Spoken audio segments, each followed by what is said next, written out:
allons-y donc pour évoquer la première thématique de ce programme pour les 40 prochaines minutes avant de prendre la direction du Standard. C'est donc cette réplique de la Russie face donc aux menaces imposées donc par le tandem occidentalo-américain sur cette opération militaire spéciale du côté de l'Ukraine. C'est donc désormais officiel, président Badakani, depuis le vendredi 1er avril. Eh bien, Européens et autres sont donc obligés de payer désormais le gaz russe avec la monnaie locale, c'est-à-dire le rouble d'ailleurs, lors de la conférence de presse, celle d'ailleurs des autorités de la Russie, au ministre français Bruno Le Maire, qui s'est exprimé à tout simplement demander aux autorités de la Russie de tenter donc d'honorer totalement et intégralement les contrats que la Russie avait donc signés, notamment sur l'exploitation, la vente donc du gaz russe. Et bien du côté également de l'Allemagne, on se dit avoir préparé tous les scénarios possibles. L'Union européenne, du moins ces pays européens, parlent désormais d'un chantage russe sur cette démarche donc de vouloir désormais imposer l'achat de son gaz via la monnaie locale. Président Badakani, première réaction autour donc de cette réplique de Vladimir Poutine. Avant de répliquer, mon cher Ndom, de répliquer à la réplique, ou bien d'interpréter la réplique, permettez-moi d'attirer l'attention du monde, ceux qui nous écoutent dans le monde, sur un drame qui passe sous silence dans le monde et qui indique encore dans quel monde on vit et qui nous renseigne sur la vraie signification de la situation des droits de l'homme dans le monde et du véritable rapport que l'Occident génocidaire et nazi a avec les droits de l'homme. Est-ce que vous savez, mon cher Ndom, qu'à l'heure actuelle, il y a des camps de concentration en Ukraine où sont parqués les Noirs, où ils sont maltraités matin, midi, soir, parce qu'ils refusent d'être se faire enrôler. On les frappe matin, midi, soir. On les frappe matin, midi, soir, pour les obliger à aller s'enrôler. On a déjà vu les premières images des soldats, du moins des Africains engagés dans cette guerre. Je dis à l'heure actuelle, il y a des camps de concentration en Ukraine. Je parle français. Cette maudite langue qui nous a été imposée par la force. Il y a des camps de concentration en Ukraine où sont parqués des Noirs.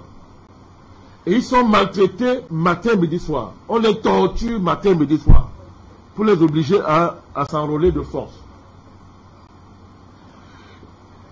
Et tout ça sous la protection de la France, des États-Unis, de l'Union européenne, de l'Angleterre, donc de la communauté internationale, qui voit tous les crimes de Poutine en Ukraine, mais ne voit pas le camp de concentration où les Noirs souffrent matin, midi, soir.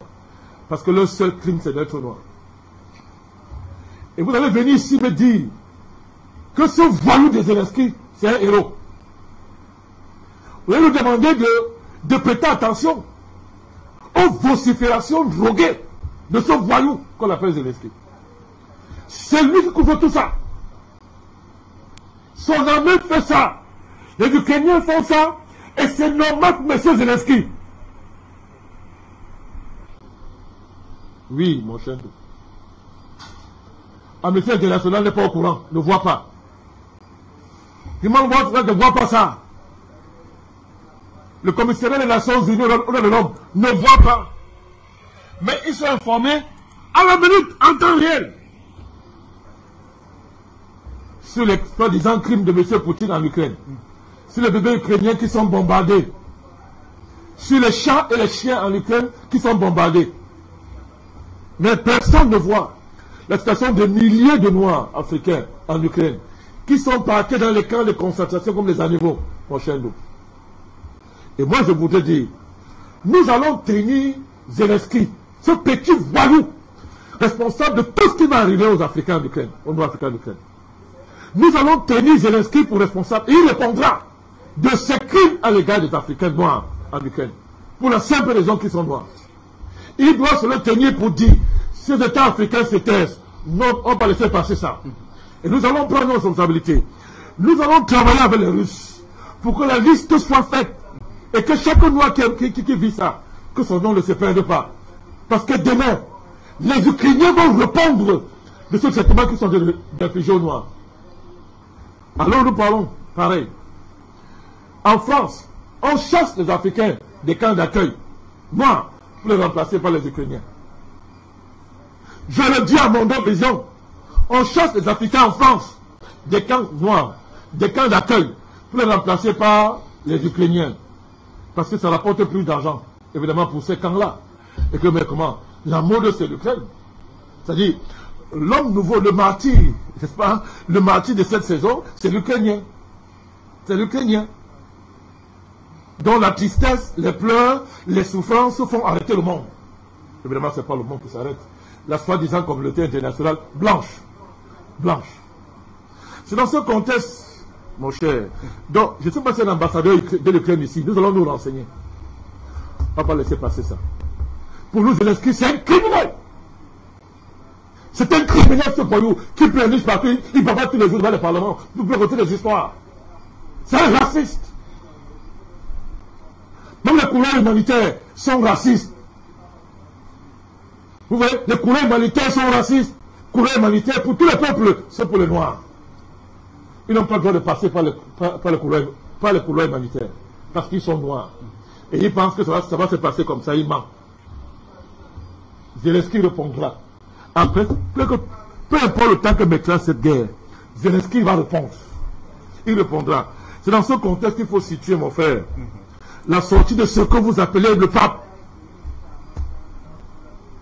Le pape. Vous l'appelez pape. Vous demandez qu'on le respecte. Alors écoutez le pape. Parlez du pape François. Qui? Le pape François. Non, vous l'appelez pape. C'est pas ce que ça veut dire, pape. Ce truc-là, c'est pas ce que ça veut dire. Cette fonction bizarre, c'est pas ce que ça veut dire. Pape, pape, c'est pas ce que ça signifie. Alors, puisque vous l'appelez comme ça, il a fait une sortie pour dire que, pour dénoncer le vent glacial de la guerre qui vient de l'Est. Bon, ça, vous pouvez comprendre le code, mais il va être plus précis devant. Il dit que quelques puissants, au singulier, quelques puissants tristement enfermés dans ces délits nationalistes fomentent les troubles et la guerre. Vous savez de qui il parle? Du président russe. Poutine.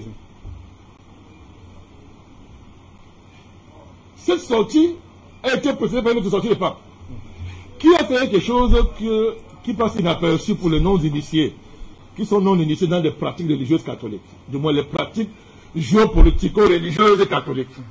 La soi-disant consécration de la Russie et de l'Ukraine au soi-disant cœur immaculé de Marie. Je ne vais pas entrer dans des histoires théologiques compliquées, mais ce sont des actes géopolitiques qui se suivent. Ça veut dire quoi? Celui que vous appelez pape est en train de demander aux catholiques du monde entier d'entrer en guerre spirituelle contre Poutine. Ça vous rappelle bien, Mandé? Un certain pape, Jean-Paul II, et une certaine croisade qui nous avait été imposée, où on devait prier dans tous les paroisses soi-disant catholiques du monde contre le Satan russe qui avait envahi l'Afghanistan. Et le pape Jean-Paul II, si vous l'appelez comme ça, qui a été béatifié et canonisé selon les rites sataniques catholiques, n'est-ce pas? Donc, c'est lui qui a fait tomber la Pologne. Alors, vous allez me demander que, mais ça veut dire quoi? Mais ce pape a été étrangement silencieux sur les crimes qui frappent l'Afrique depuis.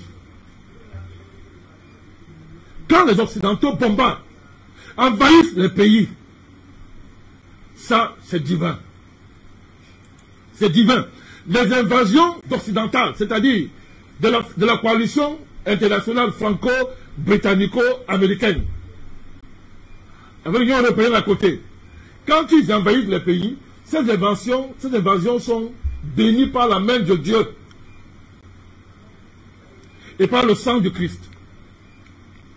Ce sont des croisades, juste pour aller dériver les lieux saints, envahis par les impies, les peuples non occidentaux. Tous les crimes des occidentaux en Afrique, celui que vous appelez pape, il ne voit pas. Il ne voit pas. Il ne voit pas ce que son fils aîné fait en Centrafrique, fait au Mali. Son fils aîné français. Il ne voit pas. Mais il est intéressé par Poutine, qui qualifie de quelques puissants au singulier qui est enfermé dans ces dans son enfermement nationaliste qui fomente les troubles et la guerre. Donc en réalité, le peuple est en train de dire que l'agresseur c'est Poutine. Il reprend à son mot, porte-parole religieux et spirituel, de tout le discours de l'empire du mensonge. Vous ne l'appelez pas. C'est intéressant pour les catholiques africains parce qu'ils vont commencer à prier contre Poutine. Ce n'est pas les prières qui me dérangent, parce qu'on ne sait pas si leurs prières dépassent la porte de leur maison, peu importe. Mais maintenant, ce qui est intéressant, c'est quoi? C'est-à-dire que le catholique africain va-t-il obéir au pape pour ne pas comprendre ses intérêts géopolitiques? Voilà pourquoi j'interviens là-dessus. Le dossier ukrainien, pour dire ça.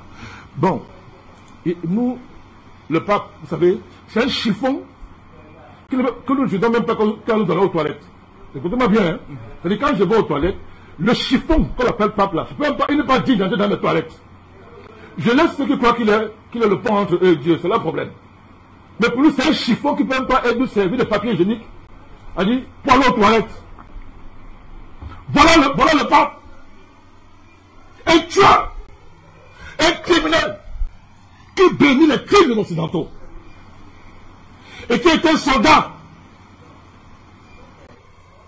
de la guerre. De la guerre, des Occidentaux.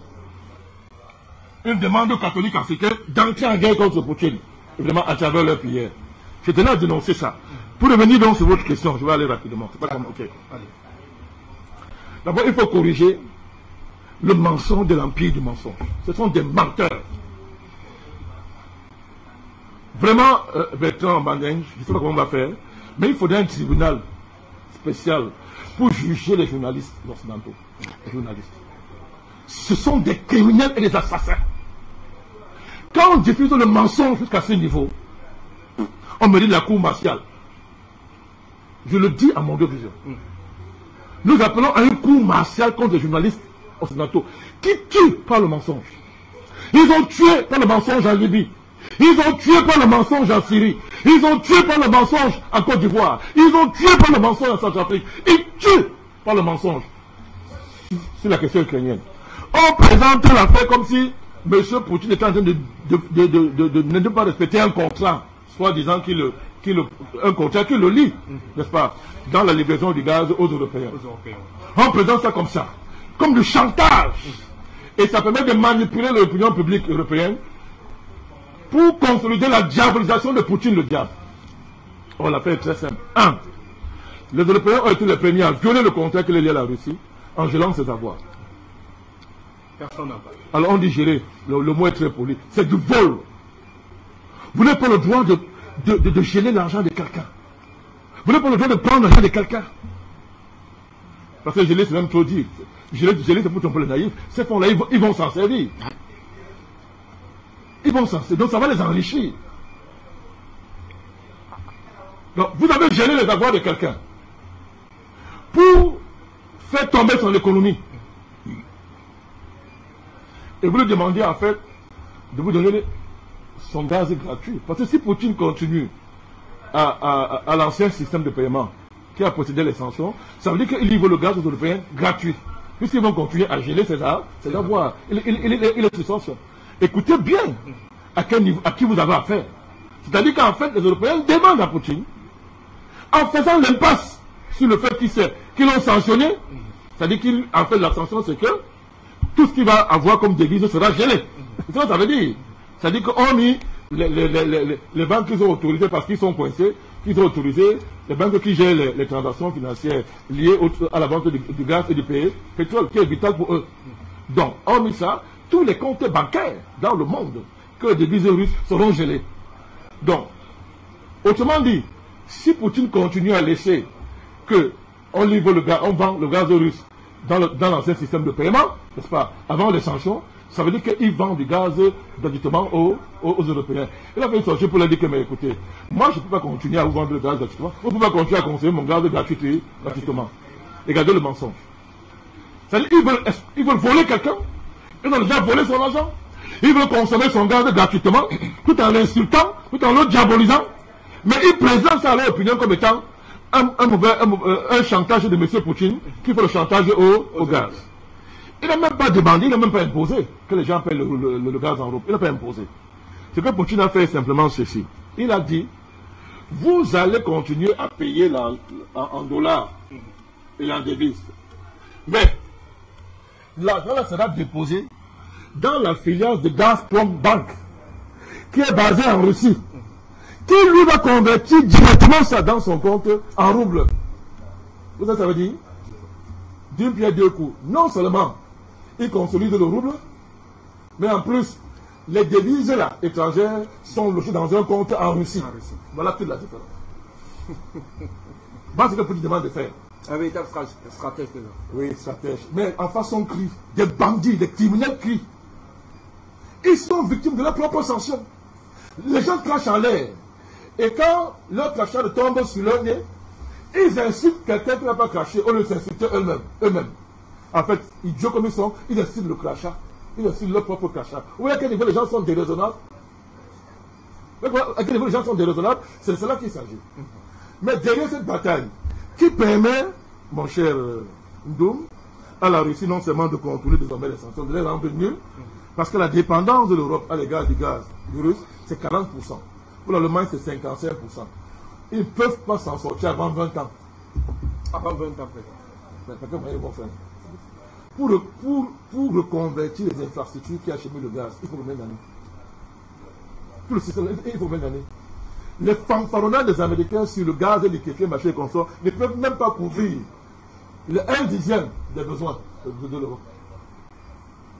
Un gaz très dangereux là, démontré sur ce plateau. Clair. Donc, vous voyez le truc. Donc, derrière ça, il y a une grande bataille. Alors, c'est là où je vais insister pour m'arrêter.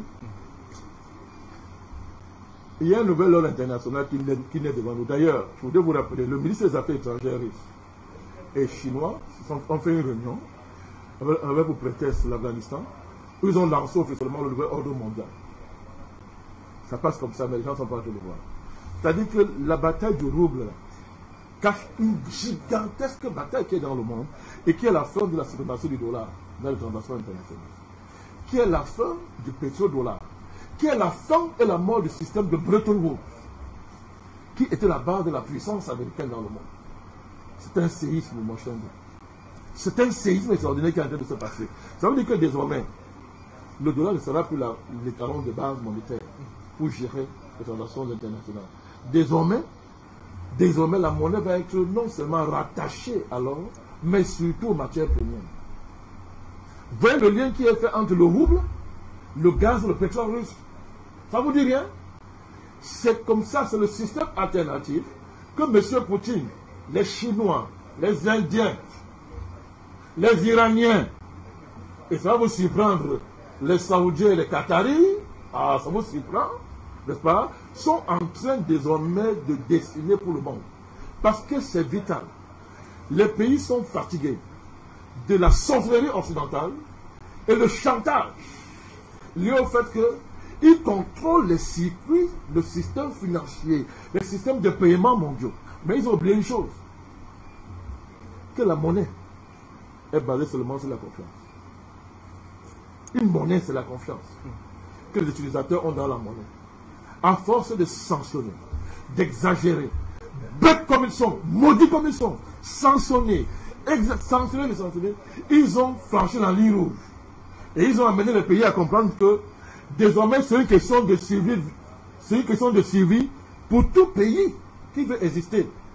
De laisser que à chaque fois que tu vas riposter, que tu le mettras seulement en cause, une virgule, à chaque fois que tu vas mal analyser les humeurs d'un dirigeant occidental, tu seras sanctionné. Les pays sont fatigués. Le président saoudien, le jeune là, le successeur là, Salman là, il s'appelle son nom, très bien, Salman il a un nom là. Ben, quelque chose comme ça. Ben Salman. Oui, Ben Salman, un truc comme ça. Il est fatigué depuis que Biden est arrivé au pouvoir. MBS, voilà. Biden dit qu'il ne parle pas avec lui. Qu'il a tué Khashoggi, qu'il a les mains sales. Bon, regardez celui qui dit qu'il ne parle pas avec le prince saoudien. Il y a plus ça sur la terre que les serveurs de Washington. Il y a un homme sur terre qui a les mains sales comme Joe Biden, les serveurs de Washington. Mais il donne des leçons aux jeunes premiers ministres, aux jeunes successeurs saoudiens, qui estiment que Khashoggi était un traître, était un espion américain, et qu'il a été liquidé selon les usages et les coutumes de l'Arabie saoudite. Comme ça qu'on tient les têtes dans leur tradition. Il ne comprend pas comment est-ce qu'un partenaire, le partenaire majeur de l'Arabie Saoudite, le méprise à ce niveau alors que lui vit en principe grâce à lui. Et il a donc vu que, mais attends, je ne vais pas avoir un protecteur militaire. Parce que toi, ton chantage, ton parapluie militaire. Ah, ben, j'ai à côté un Russe, la Russie, c'est pas militaire, te vaut. Un homme supérieur à toi. Donc, s'il te défie, en me cachant derrière le parapluie militaire de la Russie, tu ne peux rien meilleur. Il a dit c'est terminé comme ça. D'ici 2030, nos réserves pétrolières, mais le gaz, nous en avons, ça dit qu'en quantité terrible. Eh bien, ce gaz-là, on le libérer en yuan. Tout ça en yuan. Même en rouble. C'est-à-dire que, désormais, le paiement sera indexé sur la matière première elle-même. En arrière-plan, à la Brique d'accord, c'est l'or qui va être la monnaie de réserve. Les gens n'imaginent pas ce qui se passe. C'est un séisme international. C'est la fin de la suprématie américaine. L'Amérique, c'est 30 milliards de dollars de dettes. C'est-à-dire que l'Amérique fabrique le papier. Elle dit, personne n'a jamais utilisé la planche à bien comme les États-Unis. Mais ils s'en fichaient parce que les dollars étaient tellement demandés en tant que monnaie de réserve que, c'est-à-dire que le déficit américain, ça signifiait, quand il y a le compte déficit, c'est quoi? Non, c'est l'excédent. C'est-à-dire, le déficit aux États-Unis signifiait excédent budgétaire. C'est-à-dire pour eux, à cause du privilège du dollar. Dites-moi que alors, maintenant, quand tu as ce qu'on appelle la démocratisation de l'ordre monétaire international, que deviendra l'Amérique, elle va apprendre à bien gérer. Elle qui n'a jamais su gérer, mais qui donne des leçons de bonne gestion au monde entier. Les Américains n'ont jamais su gérer une économie. Parce que quand on gère bien, c'est comme Poutine. Ça veut être étrangère. Ça veut être intérieur et extérieur. Contrairement à l'Amérique qui vit sur le dos du monde entier. Donc on est face à un séisme et l'enjeu, cette bagarre économique entre M. Poutine et les Occidentaux, n'était que l'une des premières pierres, n'est-ce pas, du nouvel édifice du système alternatif, n'est-ce pas, de l'économie mondiale qui est en train de se mettre en chemin. Et c'est une très bonne nouvelle pour les Africains. C'est une très bonne nouvelle pour les Africains. Parce que regardez, quel est le continent qui a le plus d'avantages, n'est-ce pas, à adosser, n'est-ce pas, à adosser, comment dire ça, à adosser les paiements de ces matières premières sur la monnaie. C'est-à-dire, c'est la monnaie locale, c'est l'Afrique. C'est l'Afrique. Le temps pour que le franc CFA est mort. Justement, c'est une très bonne nouvelle. Et on voudrait justement dans la suite de ce débat y arriver pour comprendre notamment quel est intérêt l'Afrique, notamment de cette démarche du gouvernement de Russie. Bertrand Tatina, je vous retourne à écouter le président Manakani tout à l'heure. Je vous pose la question, elle est toute simple. Est-ce que le président Vladimir Poutine veut définitivement en finir, passez-moi l'expression, avec l'euro et le dollar? Non, le président Vladimir Poutine veut tout simplement que le monde soit organisé différemment. Que le monde soit organisé différemment, qu'on puisse vivre dans un monde multipolaire, dans un monde où les nations se respectent, qu'il n'existe plus de maître du monde. Je rassure le président Madakani, je suis un catholique. Le pape, les injonctions du pape ne me concernent pas. Nous sommes de ceux qui pensons que s'il faille faire un coup d'État au Vatican, je risque d'initier un coup d'État et répondre personne. Ça fait 5 ans nous demandons. Non, ça fait 5 ans nous demandons au pape de nous faire un audit de la Banque centrale du Vatican. Nous lui demandons ça. Vous savez pourquoi il ne fait pas? Parce que, semble-t-il, il y a des virements venant des narcotrafiquants. Donc, nous lui demandons, or, est-ce que Dieu a peur de la transparence? Il nous explique qu'il a une procuration de Jésus. Il représente Jésus sur terre. Il ne nous a jamais montré la procuration, il a une procuration de Jésus. Or, nous voulons que l'Église catholique soit gérée de façon démocratique. Pourquoi il n'y aurait pas des élections à 2 tours? Pourquoi lui, le pape, il se présente pour une élection à 2 tours face à moi? J'ai ma carte paroissiale. Pourquoi je peux être candidat? Moi et lui, on va une élection à 2 tours. On a 1 milliard, on a pratiquement 600 millions de catholiques en Afrique. Ils peuvent dire, monsieur Tatinda incarne quelque chose pour lui, vote pour moi. Je serai pape. Je serai pape, mon frère Mandinri. Donc vraiment, ça le concerne. déjà à son âge, il ferait mieux de se reposer, de s'occuper de sa santé. Vraiment, nous sommes, je suis un catholique, je le revendique tout le temps, j'en suis un, mais cette église catholique même éclatera. Parce que vraiment, ça ne peut plus continuer comme ça. On ne peut pas nous demander d'aller attendre au quartier et dans une chambre noire, d'attendre une lumière. Attendez une fumée blanche. Et on ferme les portes, dans une chambre noire, on attend une fumée blanche et on dit, lui il est pape. C'est une élection démocratique. Des gens qui donnent des leçons de démocratie à M. Goïta. Donc, ça c'est tout.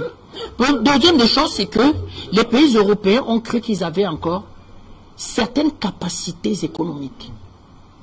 Parce qu'ils ont voulu créer une détestation sur la monnaie russe. Basée sur le mensonge et sur les sanctions. Or, les sanctions, aujourd'hui, c'est l'arme des faibles. Quand vous avez de l'influence et quand vous êtes fort, vous en amenez les belligérants sur la table de la négociation. Donc, si l'Europe était forte, si l'Europe avait de l'influence, elle aurait tout fait pour pouvoir contrer M. Poutine et amener M. Zelensky à la table des négociations. Le fait que l'Europe se soit cachée uniquement derrière les sanctions a démontré l'incapacité des dirigeants européens aujourd'hui, en plein territoire européen, à résoudre la plus petite crise que ce soit. Surtout que M. Poutine était détenteur et M. Zelensky, ils étaient détenteurs d'un accord. Je rappelle qu'il y a un accord qu'on appelle l'accord de Versailles, qu'on appelle l'accord de Minsk II. Il a été négocié par Mme Merkel et M. Hollande. S'il y a quelque chose de bien qui a été fait par M. Hollande, c'est au moins ça. M. Poutine ne voulait pas le signer. À son corps défendant, il va le signer. 19 heures de négociation à Versailles. Il va arracher quand même l'accord. Mais on ne va pas comprendre pourquoi les Européens ne vont jamais rappeler M. Zelensky à ses devoirs. Et dit, M. Zelensky, nous avons obtenu cet accord. À la limite, nous sommes en train de sauver ta tête. Tu ne peux pas rentrer dans une confrontation militaire avec la Russie. Nous avons réussi à convaincre M. Poutine qui ne voulait pas signer cet accord. Eh bien, il faut l'appliquer. Vous savez, la notion de souveraineté, ça dépend même de votre situation géographique. Quand vous êtes voisin d'un pays qui est détenteur de 6000 têtes d'ogives nucléaires et que vous partagez une frontière commune, votre notion de souveraineté devient une notion discutable et variable. Vous pouvez être souverain quand vous avez une frontière avec le Tchad, avec le Mali, avec le Cameroun. Mais quand vous êtes le voisin d'un pays qui a 6000 têtes d'ogives nucléaires, qui a des capacités de destruction pas possibles, qui a une maîtrise technologique à n'en plus finir, qui a des réserves du type de 8 millions de barils de pétrole par jour, qu'elle peut sortir et mettre sur le marché international. Vous, M. Zelensky, vous criez, ma souveraineté. Non, cette puissance-là aussi est engagée dans votre souveraineté. Donc, M. Poutine, engagé dans la souveraineté de l'Ukraine, pouvait dire à l'Ukraine, il est hors de question pour toi d'adhérer à l'OTAN et d'intégrer l'Union européenne. Et il en avait pleinement raison. Et les amis de M. Zelensky devaient le lui rappeler, que M. Zelensky, tu n'es pas voisin de la France. Aucun pays européen ne peut rentrer dans une confrontation militaire avec la Russie. Donc, il vaut mieux te sauver par cet accord. Et que va faire M. Zelensky? Ben, il va préférer écouter Washington. Pourquoi? Parce que Washington considère l'Union européenne comme une colonie. Washington, dans son esprit, le fait d'être venu en 1945, après être venu après la guerre de 14, considère que l'Europe lui doit quelque chose. L'Europe doit aux États-Unis sa souveraineté. Donc l'Europe doit être un marché pour les États-Unis. L'Europe doit être un débouché d'affaires. Donc M. Biden, dans cette histoire-ci, n'a pas le costume d'un homme politique. M. Biden est un, comment je vais dire, un démarcheur de marché pour l'industrie du gaz de schiste et pour l'industrie de l'armement. Donc il se met au service des intérêts américains et dit à l'Europe que, ben, qui êtes-vous? Vous existez grâce à nous. Votre sécurité, c'est nous. Votre diplomatie, c'est nous. Même l'influence géopolitique a été également, j'ai dit, roulée par les États-Unis. Mais l'Europe tout entière n'a plus rien, ne vaut plus rien. Beaucoup de géopoliticiens européens le disent. Que mais c'est quoi ce continent? Vous avez même des anciens chefs d'État européens qui expliquent que ben, l'Europe doit quand même réfléchir. Pourquoi? Parce que si l'Europe n'amène pas à la négociation de paix en Ukraine, mais que l'Europe aille en guerre. Si l'Europe ne peut pas amener à la négociation, l'Europe ne peut pas aller en guerre, mais l'Europe n'existe plus, elle disparaîtra. Et elle va disparaître de façon atroce. Elle va disparaître dans les cuisses de Washington. Nous allons devenir des places financières américaines, c'est-à-dire que la City est un peu ce qu'on appelle, la défense. Des places financières européennes vont devenir des places financières pour les Américains et le territoire américain. On n'est même pas sûr que demain Washington ne peut lancer une croisade militaire contre l'Europe. Donc, vous voyez donc que tout ça a amené à réfléchir. Première des choses, essayer de bloquer, de détruire, de faire tomber l'économie russe. Ça a été un véritable échec. Pourquoi? Parce que les sanctions ont immédiatement eu l'effet d'enrichir M. Poutine. C'est-à-dire les matières premières qu'il exportait vont prendre de la valeur sur les marchés internationaux. Au lendemain des sanctions, immédiatement, parce que ces matières premières stratégiques vont se raréfier et vont devenir demandées sur le marché. Donc M. Poutine, par l'effet des sanctions, va devenir plutôt incontournable sur le marché international. Aujourd'hui, l'industrie aéronautique a un gros problème, parce que Poutine est le premier exportateur du titane. Comment tu te construis un avion sans avoir le titane? C'est une question. Comment tu fais? Comment tu fais pour te passer d'un monsieur qui peut injecter sur un continent 110 milliards de mètres cubes de gaz? Comment tu fais dans l'orthodoxie économique mondiale, tu te passes d'un monsieur qui peut sortir de ses puits 8 millions de barils de pétrole, sachant que l'économie mondiale est encore adossée sur la valeur qu'on appelle le pétrodollar, c'est-à-dire le pétrole. Tous les échanges, le pétrole, c'est le pétrole qui donne la température de l'économie. Quand il y a inflation, c'est lié au prix du baril de pétrole. Quand il y a récession, quand il y a crise économique, et tu as un monsieur comme ça, 8 millions de barils de pétrole, détenteur de 6500 têtes d'ogives nucléaires, capacité de destruction en n'en plus fini, maîtrise technologique, deuxième producteur de céréales et de blé. Comment sur la place mondiale, tu te dis, toi, vieille Europe, en totale décroissance, sans matières premières stratégiques, la quasi-totalité des économies endettées, en inflation, la France est à 7% de taux d'inflation déjà sur un an. En Grande-Bretagne, on commence à voir les premiers SDF liés à l'inflation. Comment tu fais, Européen, avec à peine 4,5 millions de kilomètres carrés pour asphyxier quelqu'un dont je viens de donner les capacités économiques? Comment? Il n'y a que des journalistes, comme Bandé a dit, des mercenaires de l'information, des terroristes de l'information qui ont expliqué à peuple européen, nous allons asphyxier en quelque sorte la Russie. Regardez les grands groupes européens, tous pleurent, parce qu'il n'y a plus de marge. Il n'y a plus de marge en Europe. Quand vous êtes un grand groupe européen, vous êtes obligé de mettre sur pied des filiales qui vont gagner des marchés ailleurs et avoir de forts taux de rentabilité. C'est ce que Total a fait. Total explique, le PDG de Total explique à M. Macron que si nous partons de la Russie, nous débranchons une partie de l'économie européenne. Comment vous ferez pour qu'il n'y ait pas d'inflation? Même la tactique, la technique de la planche à billets, elle a des limites. Elle a des limites. Injecter la planche à billets dans l'économie, mais en même temps, il faut que votre économie, c'est-à-dire votre industrie, soit extrêmement performante. Autrement dit, vous atteignez des niveaux d'inflationnisme pas possible. Et en plus, nous avons des économies fortement endettées. Nous avons beaucoup de chômage. Nous avons pratiquement de ralentissement économique chez nous. Et vous demandez de faire tourner la planche à billets? Le PDG de Total le dit.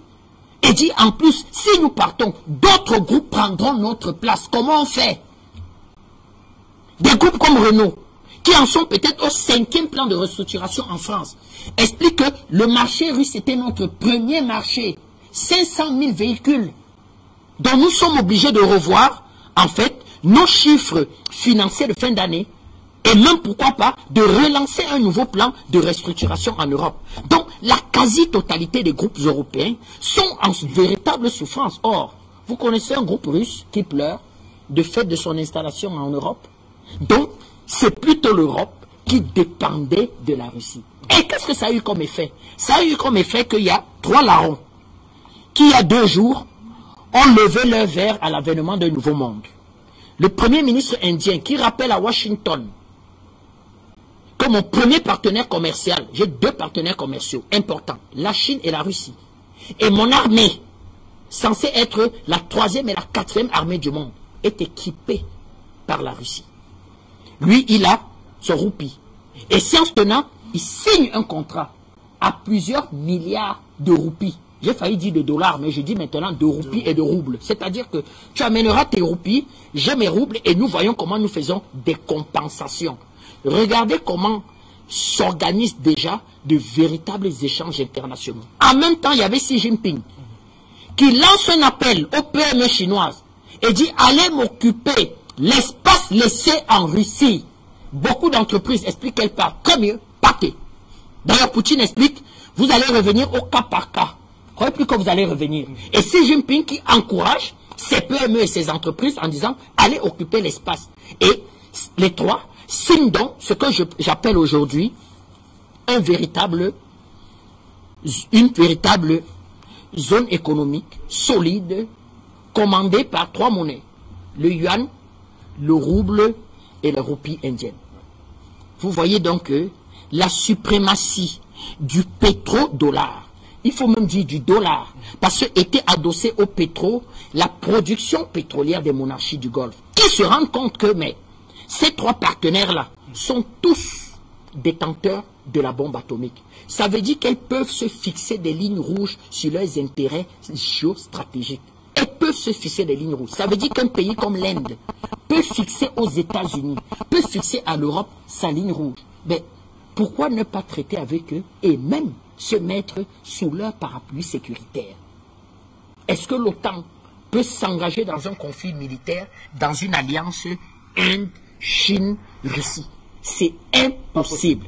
Donc vous voyez donc le répondant aujourd'hui que le dollar rencontre, qui certes encore pèse pour 45, 50, voire 60% des échanges mondiaux, mais le dollar, cette tendance-là va fondre rapidement comme neige au soleil. Aux Africains donc d'avoir une position claire.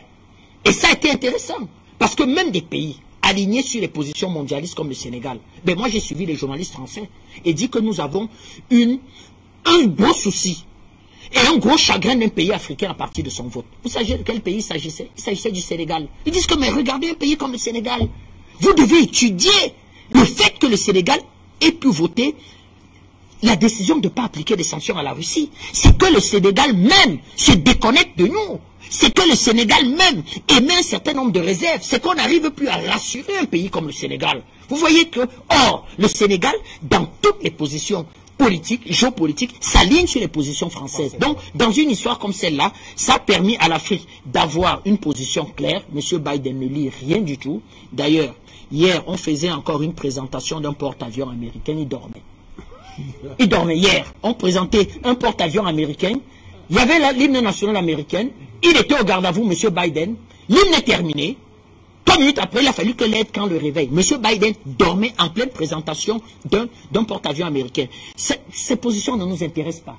Il est commandité, il est tenu de vendre les intérêts commerciaux américains. Et c'est ça qui est tout à fait dommage. Donc ça a été un véritable fiasco. Les mesures de M. Poutine ont été extrêmement intéressantes, de demander aux épargnants russes d'acheter de l'or. Et d'acheter de l'or sans payer la TVA. Ça fait que le niveau et la valeur de l'épargne des épargnants russes ont été maintenus à niveau et de signer des contrats stratosphériques, l'équivalent de 400 milliards de dollars en rouble avec la Chine. Donc la valeur du rouble est immédiatement remontée et M. Poutine a pu sauver son économie. Aujourd'hui circulent sur les réseaux sociaux des morts dans certaines villes ukrainiennes qui auraient été évacuées par les Russes. Comme l'a dit le président Banda, M. Zelensky répondra devant un tribunal dont on réfléchira comment il devra mettre en place. Nous dirons à la Russie de mettre un tribunal de guerre et de faire juger M. Zelensky. Souvenez-vous, aux premières heures de cette guerre, il demandait même à des enfants de 15 ans de prendre les armes. Il demandait à des femmes de prendre les armes. Des gens qui n'ont jamais été entraînés au maniement des armes. M. Biden expliquait qu'il faut armer la population. L'Europe a armé la population. Face à une armée, voilà, violent tout traité. Face à une armée professionnelle comme l'armée russe. Et on se rend donc compte que ces gens qui se sont mis en première ligne face à l'armée russe ont pratiquement perdu leur vie. Et l'Europe se retourne en disant que, oh, les villes qui ont été évacuées par les Russes, regardez les massacres. M. Zelensky répondra. C'est lui le seul, l'unique responsable avec ses alliés européens, M. Macron et M. Biden. Ils ont armé des innocents, ils ont envoyé à l'abattoir des enfants de 15 ans, de 20 ans, de 30 ans, des vieillards qui ont perdu leur vie en s'improvisant comme armée d'élite, alors que lui, il était caché dans un sous-sol de la présidence en train de faire ses réunions de pacotille avec les parlements européens. Donc nous tiendrons M. Zelensky de responsables de ces morts et nous verrons dans quelle mesure, nous ferons même des émissions ici pour donner des idées, comment est-ce que la Russie peut initier un tribunal pénal pour faire juger M. Pellici et les chefs militaires de son armée. D'accord. Merci à vous, Bertrand Tatinda. Allez, Henri Diabaté Mandeng, on vous donne la parole puisqu'on va prendre notamment la direction du Standard juste après vous. Alors, l'Union européenne avait d'ailleurs demandé à la Russie, si jamais elle tente effectivement d'arriver à ce rapport de force, que la Russie doit s'attendre, notamment dans les jours à venir, à de nouvelles sanctions. Est-ce que l'Europe va mettre en exécution ce projet? Permettez-moi rapidement de saluer les téléspectateurs qui nous suivent en direct et qui sont très intéressés par la thématique qui a été développée dans le sujet d'accueil relativement à la vente des actifs Bolloré, la vente des actifs de Bolloré au niveau de ces actifs en Afrique. Patrice Joseph Kenon, qui se trouve au Burkina Faso actuellement, qui nous suit, je lui dis bonjour, toutes mes salutations, surtout gros coucou à grande militante du développement, comment la libération panafricaine, Nestorine Sangaré, à qui je dis bonjour. La création d'un think tank africain est nécessaire pour que les Africains, il faut comprendre que nous devons être ces vigies de une, là, des sentinelles qui doivent veiller sur les intérêts stratégiques de l'Afrique. Donc, je voudrais saluer Patrice Joseph Kenon et Nestorine Sangaré. Merci pour tout ce que vous faites pour l'Afrique. Sachez que nous sommes ensemble et lorsqu'il y aura cette émission sur Afrique Média, je ferai tout pour que, relativement à la vente des intérêts des actifs de Bolloré, que vous soyez intégrés à cette émission, comme beaucoup d'autres en Afrique, partout en Afrique, en Côte d'Ivoire, au Burkina, au Bénin, au Mali. Le think tank, il est déjà très élargi. Nous devons former l'éducation des Africains. Nous devons tout faire pour que l'Afrique, les Africains comprennent les problématiques exactes. Ce n'est pas RFI, ce n'est pas France 24, ce n'est pas BBC qui doit dire aux Africains, qui doivent dire aux Africains ce que l'Afrique doit savoir sur ces problématiques stratégiques. Donc c'est nous qui devons informer les Africains, c'est nous-mêmes les Africains. Donc merci pour tout ce que vous faites. Mais pour revenir à votre question, je ne sais pas, l'Europe est bien amouchée. Le tableau funeste que Bertrand Tatinda a émis tout à l'heure par rapport à la situation de l'Europe, je crois même qu'il est très gentil. L'Europe est chaos technique. L'Europe est chaos technique. Aucun pays qui a une population vieille ne peut se développer. Moi, j'ai jamais vu ça au monde, un pays qui a une population vieille qui se développe. Ça ne peut pas, parce que c'est la force du travail. Tu n'as pas de jeunes, tu n'as pas de force de travail. Les populations sont très vieilles en Europe. Vous allez dans un village en France, 300 personnes. Il y a un bébé qui a un bébé, un autre qui a entre 1 an et 10 ans. Et vous avez que des vieux. Des vieux, c'est-à-dire 70% de la population du village qui a 60 en montant. Donc vous comprenez que ce sont des populations, des sociétés qui sont appelées à mourir, des sociétés décadentes, et qui plus est, lorsqu'elles s'abandonnent au luxe de pratiques contre nature, qui nuit à la vie, qui nuit à ce qu'il y a de plus essentiel au monde, qui est la vie. Vous comprenez que ce sont des sociétés qui se reproduisent très peu, et qui croient que c'est dans des apports extérieurs, c'est-à-dire l'immigration, qu'elles pourront résoudre. Et comme elles pourront résoudre un certain nombre de situations, c'est faire des erreurs incroyables. Donc, sur le plan économique, toutes ces économies sont chaos techniques parce que aucune, je dis bien aucune en situation de croissance, toutes sont finies sur le plan économique. Quand vous allez regarder, toutes subissent un choc terrible par rapport à la situation en Ukraine, parce que les Russes, beaucoup de sociétés, les Russes importaient beaucoup de produits issus de l'agriculture européenne. Maintenant, les Russes aussi pratiquent leur embargo, font aussi des sanctions.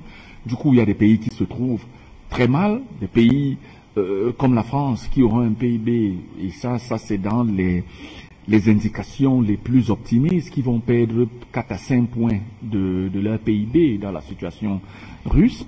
Des pays comme l'Allemagne vont perdre beaucoup plus.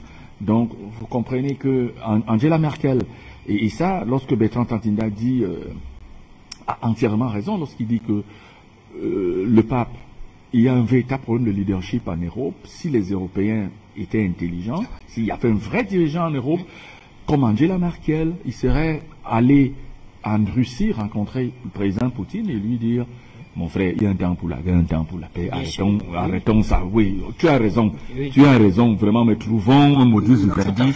Vraiment, mieux vaut un mauvais arrangement qu'un bon procès.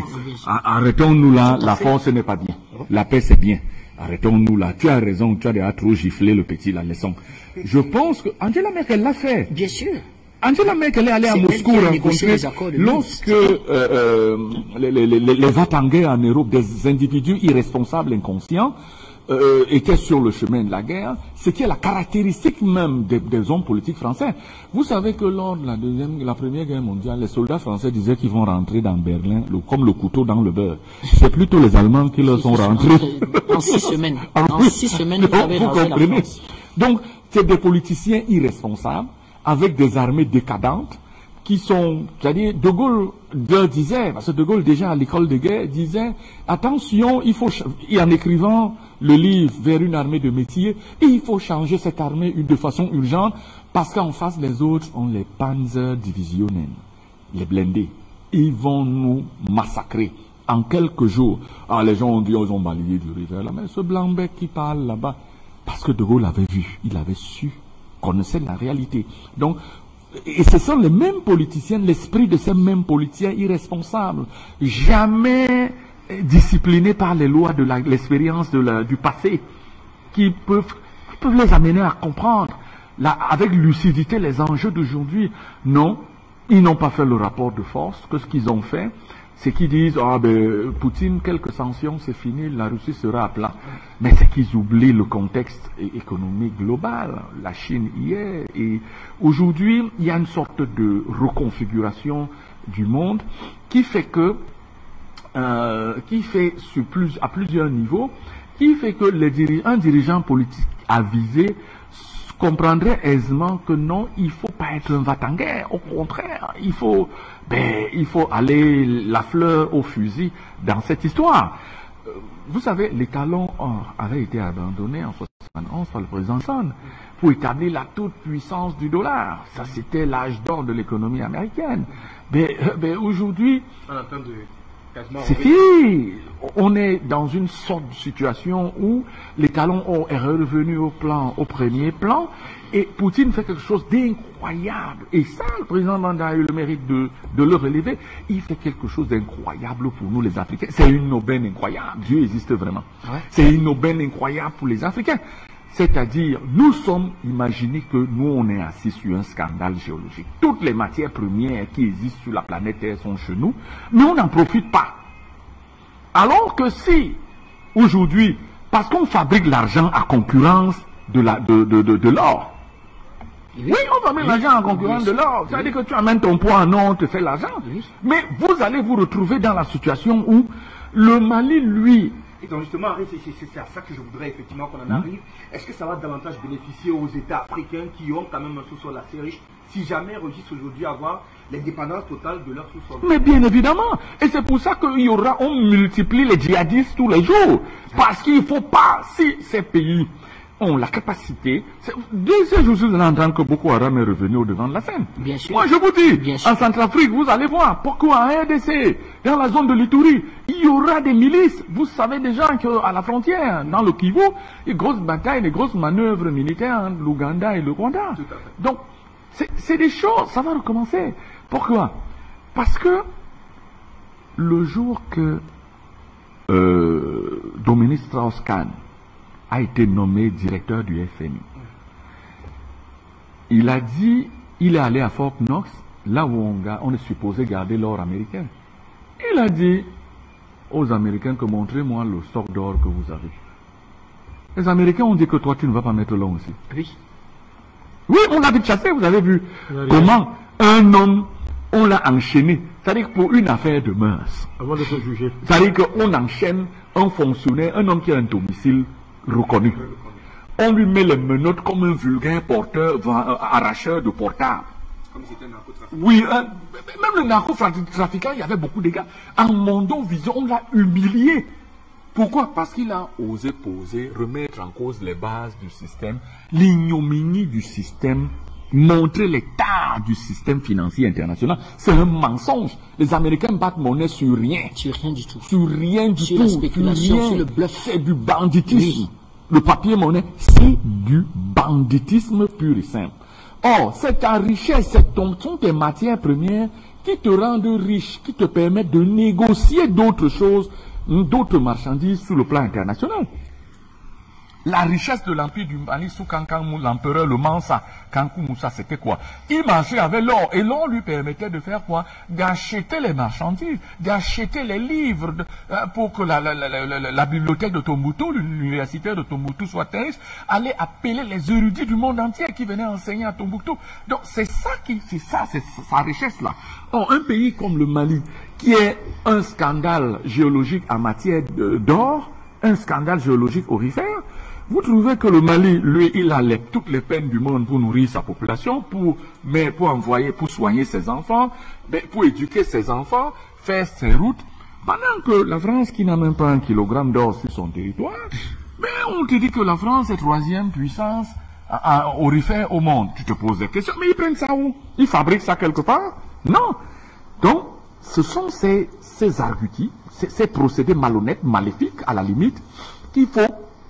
C'est-à-dire la situation en Russie nous amène, la nouvelle configuration économique nous amène à comprendre que pour sortir du franc CFA, c'est une première alternative. Première alternative, c'est-à-dire notre poids en or, là, on se met maintenant au marché mondial. Notre poids en diamant, on se met au marché mondial, on dit que bon, nous on veut telle chose, nous à concurrence, on vous donne ceci. Donc, on peut reconfigurer. Et ça, moi, j'étais très étonné lorsque les gars parlaient de crypto-monnaie. J'ai essayé d'étudier l'exemple du Salvador. Salvador a gagé son or, ses ressources minières, c'est-à-dire parce que dans la crypto-monnaie, on te dit, voilà les actifs. Il dit, moi, mes actifs, c'est quoi? C'est mon or, ce sont mes ressources minières. Donc, je peux gager cela dans le secteur de la crypto-monnaie. Créer une blockchain, j'ai ma blockchain là. Parce que pourquoi on vous dit que, la France nous dit que nous, on a la garantie de convertibilité. Ces gens-là, nous, on garantit qu'ils ont l'argent. Donc, en fait, c'est notre, comme on dit de façon triviale dans les tontines du quartier, notre avaliseur sur le marché international. Mais en fait, ils ne sont pas nos avaliseurs, parce qu'à aucun moment, ils ne nous ont avalisés. Quand on a des problèmes, ils crient quoi? D'évaluation. Donc, vous voyez, non? Ou bien, quand on a des problèmes, qu'est-ce qu'ils nous disent? Et allez rafler vos droits de tirage spéciaux partout dans les banques, dans les organismes internationaux.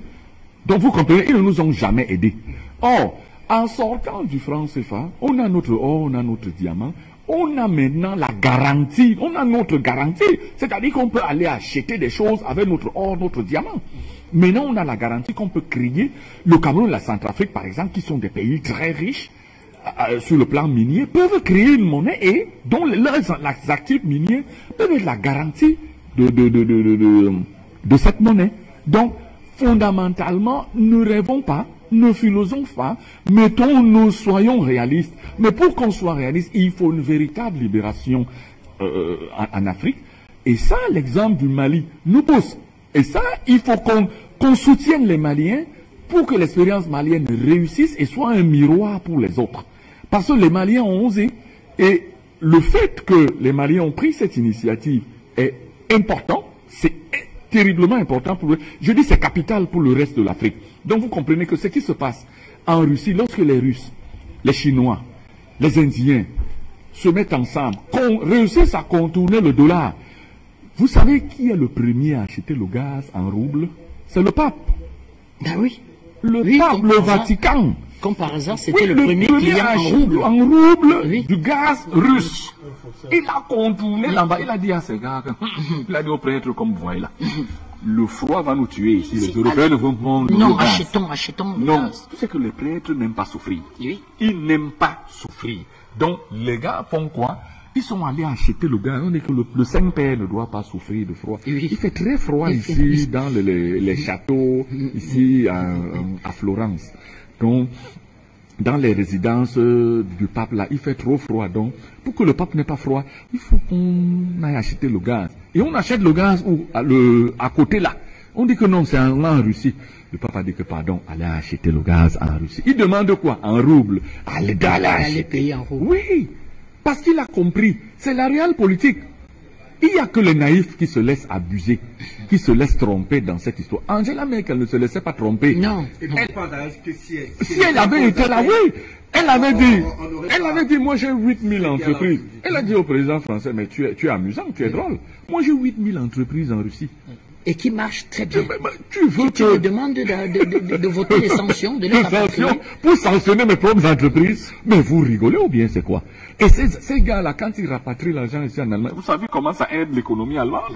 Mais vous rêvez ou bien c'est quoi? Et ce sont les banques qui ont financé leur intégration dans l'espace économique russe, où ces gens ont des marchés de 40, 50 millions, un marché de consommation de 50 millions de personnes.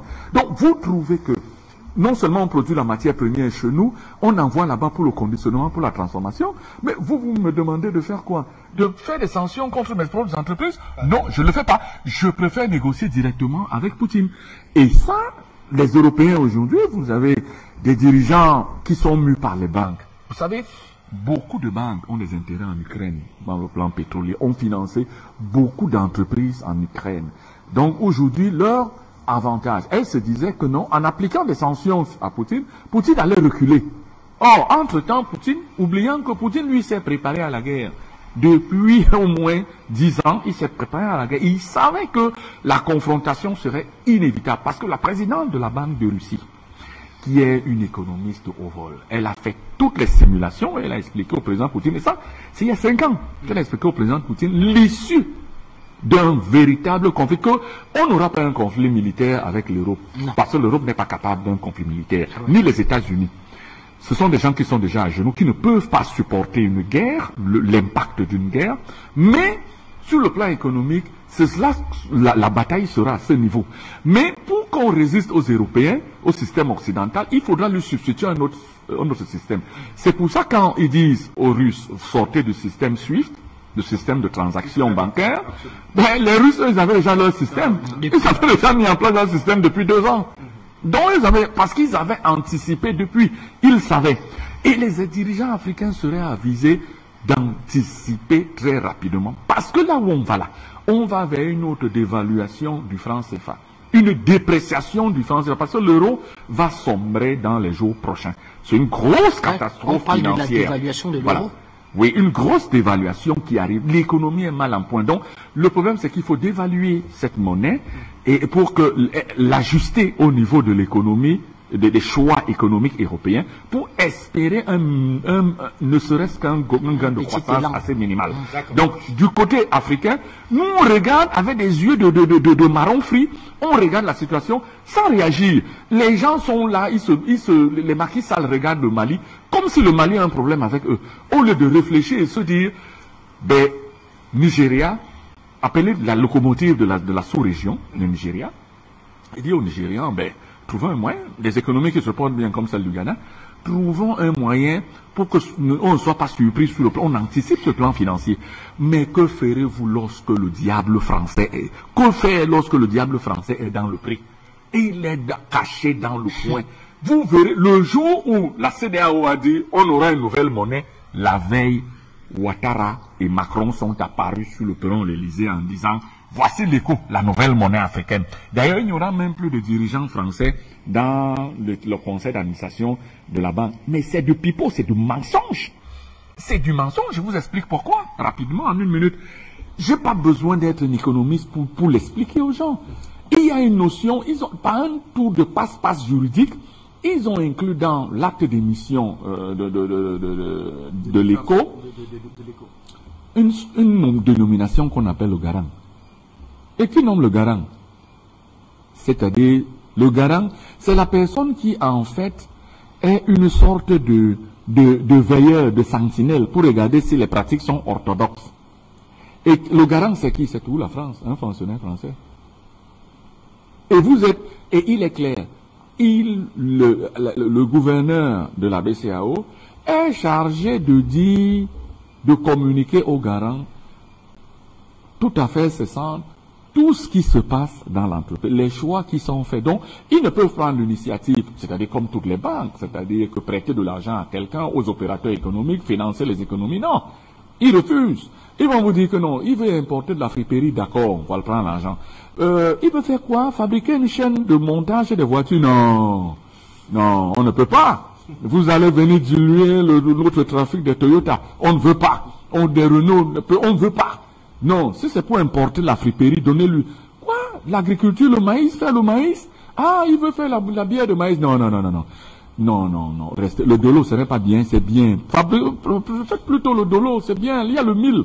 Oui, c'est ça le véritable problème. Donc, dans nos choix économiques africains, il est important, il est plus que jamais urgent de nous libérer. Et la libération commencera d'abord par la monnaie, la maîtrise monétaire. Et ça, Hosseini Afana le disait depuis 1953. Et il a dit à Oumiobe partait aux Nations Unies et il est arrivé à Paris. Les étudiants africains, Cheikh Anta Diop avait réuni tous les étudiants africains pour rencontrer Ruben Oumiobe. Et Ruben Oumiobe bon, il expliquait la situation. Je vais aux Nations Unies, voilà ce que je vais dire. Voilà. Et Hosseini Afana, il y a un jeune homme qui était étudiant à Toulouse, qui l'a rencontré, portait les lunettes, était très brun. Hosseini Afana, et Hosseini lui a dit c'est bon d'être indépendant, mais la souveraineté monétaire, c'est la clé. L'a regardé, l'a écouté patiemment, il a demandé son nom. Il a dit il s'appelle Hosseini Afana, il est du Cameroun. Depuis ce jour, il est devenu le conseiller économique de Ruben Oumiobe. C'est lui qui a en fait écrit le document stratégique des nationalistes en matière d'économie.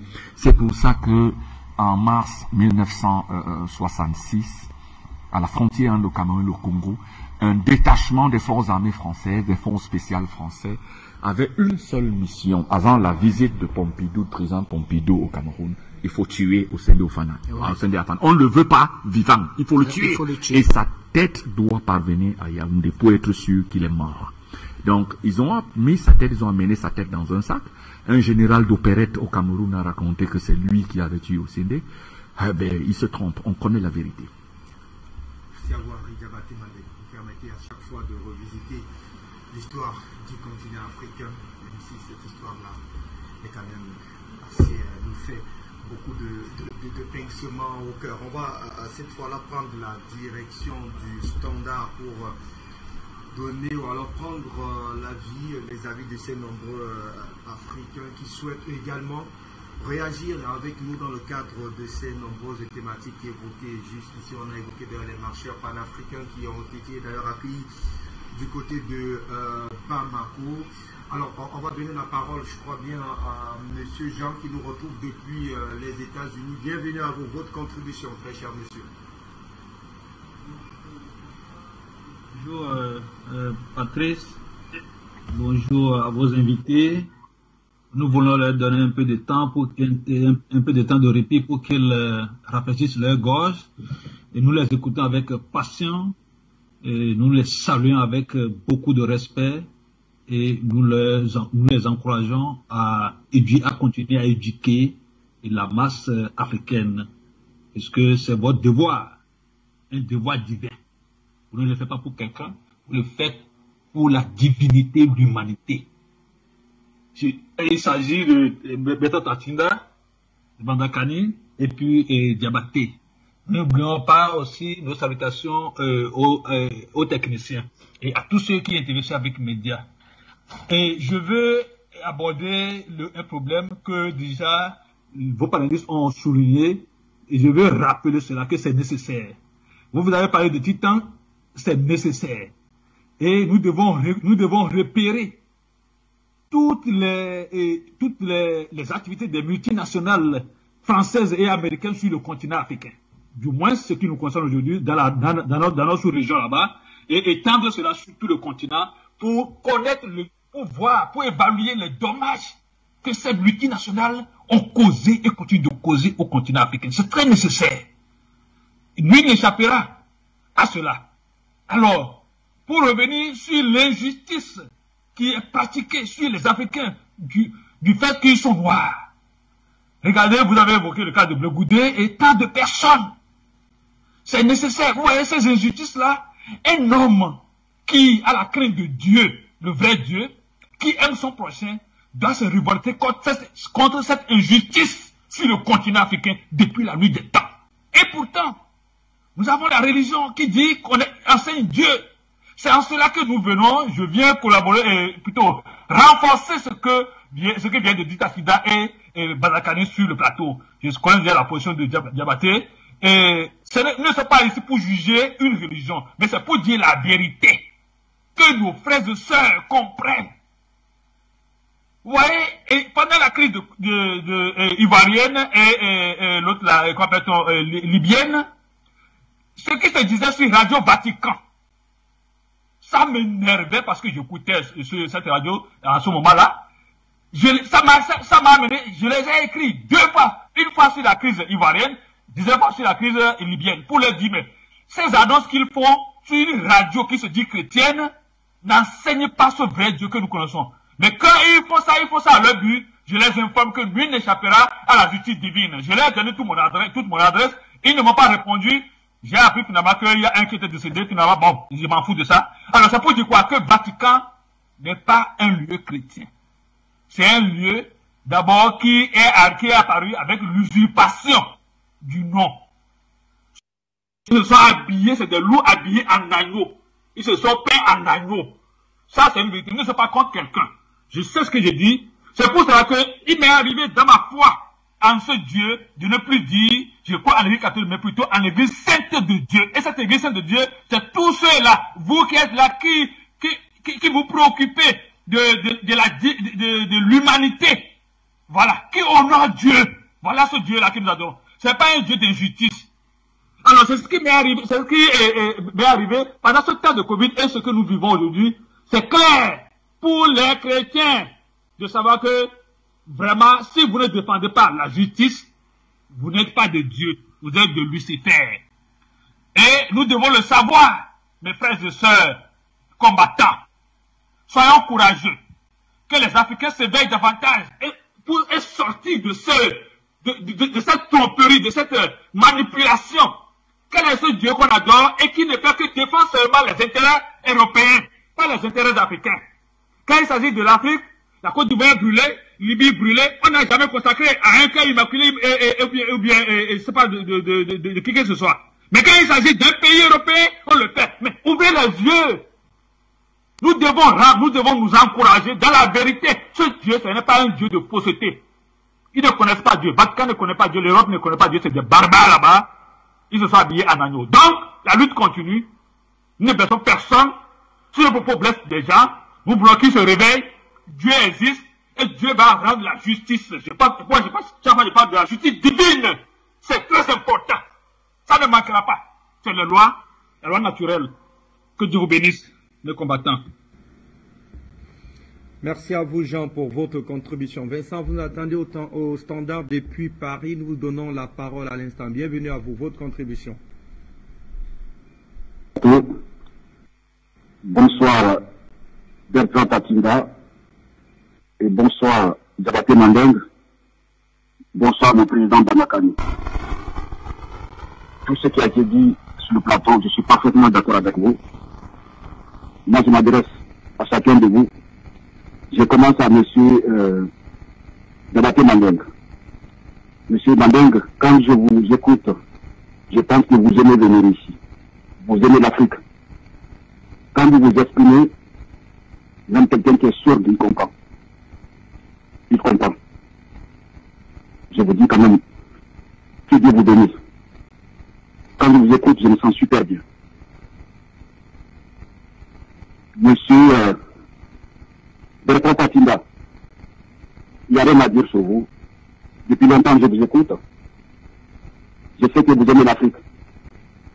Et je vous dis que Dieu vous bénisse aussi. Monsieur Banakani, vous êtes hors compétition. On n'a pas besoin de vous placer parmi les autres. Vous avez déjà fait vos preuves. Vous êtes une personne extraordinaire. Je vous aime beaucoup. Je vous aime beaucoup, beaucoup, beaucoup, beaucoup. Tout ce que vous dites sur le blanc, c'est quand même incroyable. Vous êtes incroyable, M. Banakani. Vous êtes incroyable. Et quand vous dites que l'homme blanc ne peut pas parler avec un vrai Africain, avec un vrai panafricain. Je suis parfaitement d'accord avec vous. Il ne peut pas parler avec les Africains. Les Africains qui aiment leur pays, il ne peut pas parler avec eux. C'est impossible. C'est impossible. Quand il voit le blanc d'accord avec un Africain, premièrement, il a un compte en banque en Europe, il a acheté des maisons là-bas, ses enfants étudient là-bas. Mais un Africain digne qui aime son continent, jamais il peut être ami avec toi. Jamais. Jamais, jamais. Monsieur Bamakani, vous êtes l'un des Africains à qui je peux confier ma vie. Je sais que jamais vous ne trahirez aucun Africain à cause d'un blanc. Je suis parfaitement d'accord avec vous. Vous êtes un champion pour l'Afrique. Et tout à l'heure, vous avez dit quelque chose d'extraordinaire. Et quand vous dites pourquoi en Europe, les additions, même les entraîneurs africains, ne sont pas dans les équipes nationales africaines, dans les équipes nationales, comment on appelle, européennes. Il n'y en a pas. Mais pourquoi c'est en Afrique? Pourquoi? Vous voyez, Jean Tigana, c'est un Africain, Jean Tigana devrait être le secrétaire de l'équipe de France. Qu'est-ce qu'ils ont fait? Ils ont dégagé Jean-Michel Laurent Blanc à sa place. Pourquoi? Parce qu'ils disent qu'il y a beaucoup d'Africains dans l'équipe nationale française. Ce sont des racistes. Il y a des bons entraîneurs en Afrique, des Africains. Vous voyez, Samuel Eto'o, c'est un panafricain. Il n'y a rien à dire sur lui. Samuel Eto'o, quand il parle, il n'a rien à vouloir à personne. Ce qu'il a aujourd'hui, il l'a cherché pour l'avoir. C'est un digne fils de l'Afrique. Et votre président, j'ai rien à dire sur lui. C'est grâce à lui, je pense, qu'on a tous ces médias panafricains aujourd'hui. Maintenant, dans notre pays africain qui est libre, où tout le monde peut s'exprimer, il n'y en a pas. Il n'y a que le Cameroun. Les Camerounais, vous êtes des champions. Que Dieu vous bénisse. Je vous souhaite un bon dimanche. Merci beaucoup. Vincent, pour votre contribution, restera en France. Pour donner la parole à Bamba qui nous a rejoint. Votre contribution, très cher ami. Bonjour à tous. Je voudrais apporter ma petite contribution. En fait, je voudrais vous demander d'en fait faire des petits posts pour fixer en fait l'heure de l'émission pour qu'on puisse vous suivre. Parce que quelquefois, nous qui sommes à l'étranger, on n'a pas en fait les heures des différentes émissions que vous faites et c'est quelquefois très difficile de vous avoir. Bon, ceci étant, je voudrais aussi faire des propositions pour vous demander de faire des émissions en continu pour qu'on puisse être au quotidien à suivre Afrimédia parce que nous sommes vraiment intoxiqués par les chaînes que vous appelez mainstream parce que c'est vraiment pas possible. Tel que on nous compte cette histoire entre la situation entre l'Ukraine et la Russie, c'est vraiment déplorable. On ne peut même plus allumer la télévision. Une fois que tu allumes, tu as l'impression qu'on te parle d'une autre prise que vous ne suivez pas au quotidien. Et également, je voudrais déjà vous informer que déjà ici en Europe, nous avons déjà des difficultés à nous approvisionner. L'huile de tournesol commence déjà à manquer dans les centres commerciaux. Même les papiers toilettes déjà commencent à se faire rares, alors qu'on nous dit qu'il n'y aura pas de problème d'approvisionnement. Donc, je me dis par qui nous sommes gouvernés dans ces pays dits occidentaux. Ceux qui sont censés être beaucoup plus intelligents que nous, je me demande comment ils arrivent à prendre des décisions irréfléchies et irresponsables qui mettent aujourd'hui la population dans des situations vraiment déplorables. C'est ma petite contribution. Je vous remercie. Allez, merci à vous, très cher Bamba, depuis la France. Au Cameroun, Nathan Nari nous attend. Bienvenue, bonsoir, votre contribution.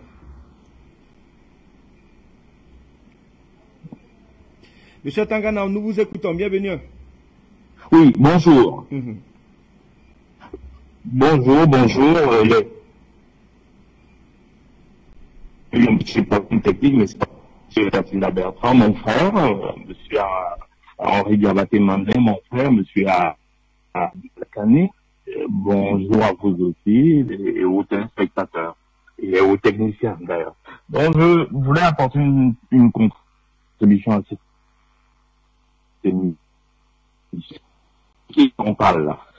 La question centrale est pour l'instant, est-ce que les résolutions prises par Poutine vont bénéficier aux États africains? Voilà, je vais essayer de répondre à cette question. Bon, pour répondre à la question, je vais d'abord commencer par expliquer ce qu'on appelle les avoirs russes à l'étranger. Beaucoup de gens ne comprennent pas très bien ce que ça veut dire. Exemple pratique. Poutine vend le pétrole en dollars. Il a des dollars, qu'est-ce qu'il en fait? Il n'utilise pas le dollar sur son sol. Il va régler ses créances à l'étranger. Et les excédents, qu'est-ce qu'il fait? Il place sur les marchés étrangers sous forme d'obligations. C'est un exemple. C'est ça qu'on appelle les avoirs de la Russie à l'étranger. Entre autres, c'est tous ces titres. Et avec ces titres, qu'est-ce qu'il fait? Quand il doit régler ses créanciers à l'étranger, il paye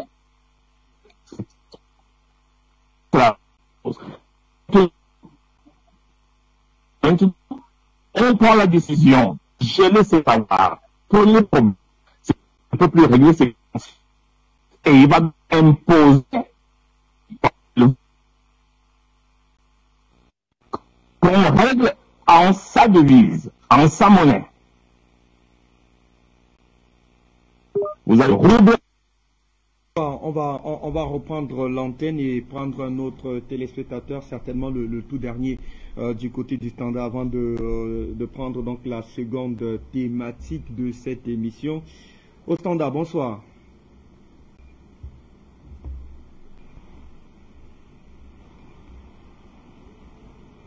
Vous êtes en direct, nous vous écoutons. Bienvenue à vous, bonsoir. Bonjour, monsieur, on peut féliciter. Vraiment, le travail que vous faites là, vraiment, c'est pour toute l'Afrique. Vraiment, je suis très, très ravi pour vous écouter, pour regarder Afrique Média. Voilà, vu la guerre qui s'est passée en Ukraine aujourd'hui, toute l'Afrique doit connaître que nous sommes des marionnettes des Européens. Les Européens ne sont pas là pour nous, ils sont là pour leur propre intérêt. Ce cas, eux-mêmes, ils parlent des réfugiés de qualité. Donc, ça veut dire que les réfugiés africains ne sont pas des réfugiés de qualité. Donc, vraiment, nous, on doit être beaucoup intelligents et puis savoir comment il faut prendre ce groupe-là. Ils viennent derrière nous à cause de notre propre intérêt. Sinon, l'Afrique ne peut jamais se développer tant que les Européens sont avec nous. Il faut que nous-mêmes, on soit indépendants de nous-mêmes. Nos dirigeants qui sont là, qui n'arrivent pas à dire la vérité à les Occidentaux, vraiment, il faut qu'on trouve la solution. Vraiment, c'est très ravi, mais je vous salue, je salue tout le panel. Et bonne soirée, et bien sûr à tout le monde là. Merci beaucoup, bonne soirée à vous là. Allez, merci à vous, très cher monsieur, pardon, pour votre contribution dans le cadre de cette édition.